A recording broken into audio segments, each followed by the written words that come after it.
Coming up on 5 Minute News. Transgender lawmaker sues over removal from House floor. DeSantis to sue Disney in latest tug-of-war.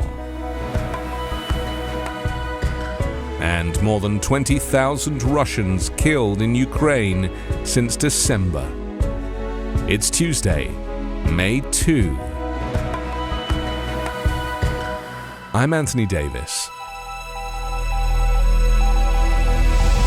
Montana State Representative Zoe Zephyr asked a court on Monday to allow for her return to the House floor after she was silenced and barred for chiding her Republican colleagues over legislation to restrict gender-affirming health care and for encouraging protesters. Attorneys for the first-term lawmaker sued in State District Court in Helena on behalf of Zephyr, a transgender Democrat who represents a liberal district in the college town of Missoula and several constituents who the attorneys said were being denied their right to adequate representation.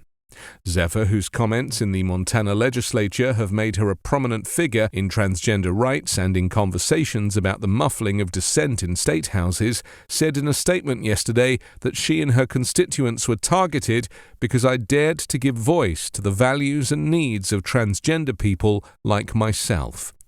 Residents of the Missoula area said in declarations filed as part of the lawsuit that they wanted Zephyr heard in the legislature.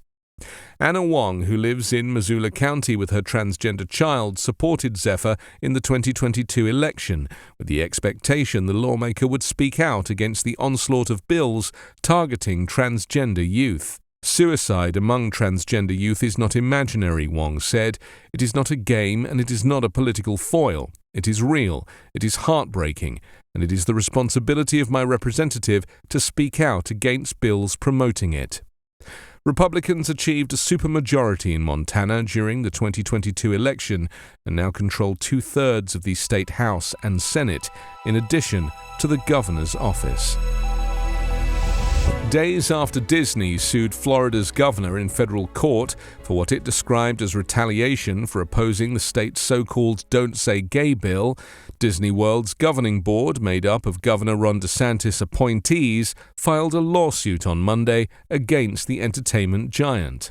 The Central Florida Tourism Oversight District sued Disney in state court in Orlando and voted to defend itself in federal court in Tallahassee, where the entertainment company filed its lawsuit last Wednesday. The Disney lawsuit against the governor, the board, and its 5 members asked a judge to void the governor's takeover of the theme park district previously controlled by Disney for 55 years.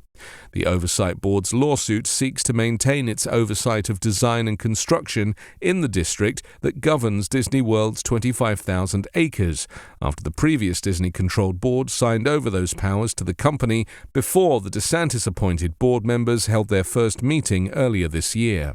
The DeSantis board's lawsuit was filed on Monday afternoon in Orange County and claims the agreements with Disney reek of a backroom deal.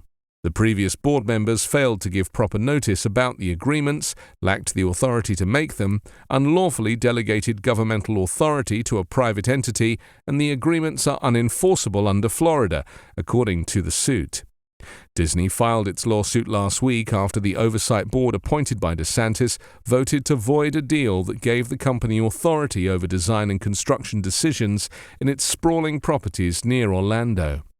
Disney's lawsuit was the latest tug-of-war in more than a year-old feud between Disney and DeSantis that has engulfed the governor in criticism as he prepares to launch an expected presidential bid in the coming months. The White House yesterday said it now estimates just since December, Russia has suffered 100,000 casualties, including more than 20,000 killed, as Ukraine has rebuffed a heavy assault by Russian forces in eastern Ukraine. In what has become a grinding war of attrition, the fiercest battles have been in the eastern Donetsk region, where Russia is struggling to encircle the city of Bakhmut in the face of dogged Ukrainian defense. White House National Security Council spokesman John Kirby said the U.S. estimate is based on newly declassified American intelligence. He did not detail how the intelligence community derived the number. General Mark Milley, the chairman of the Joint Chiefs of Staff, said in November that Russia had suffered well over 100,000 killed or wounded in the first 8 months of the war. The new figures suggest that Russian losses have dramatically accelerated in recent months. Troops from Russia's Wagner mercenary group and other forces are fighting Ukrainian troops house to house to try to gain control of what has become known as the Road of Life, the last remaining road west still in Ukrainian hands, which makes it critical for supplies and fresh troops. Both sides have cited gains in recent days. Kirby said nearly half those killed since December are Wagner forces, many of them convicts who were released from prison to join Russia's fight. He said the Wagner forces were thrown into combat, and without sufficient combat or combat training, combat leadership, or any sense of organizational command and control. The White House has repeatedly sought to highlight the cost, both human and weaponry, to Russia of Bakhmut, which it argues has limited strategic importance to the overall trajectory of the war. Some analysts, however, note that taking control of Bakhmut could be helpful to Russian efforts to advance on the larger cities in the Donetsk region. Kirby declined to say how many Ukrainian troops have been killed or wounded in the fighting. Milley said in November that Ukrainian casualties were probably also around 100,000. You can subscribe to the 5-Minute News Patreon for bonus videos, commentary, and more. Go to patreon.com/5-Minute News.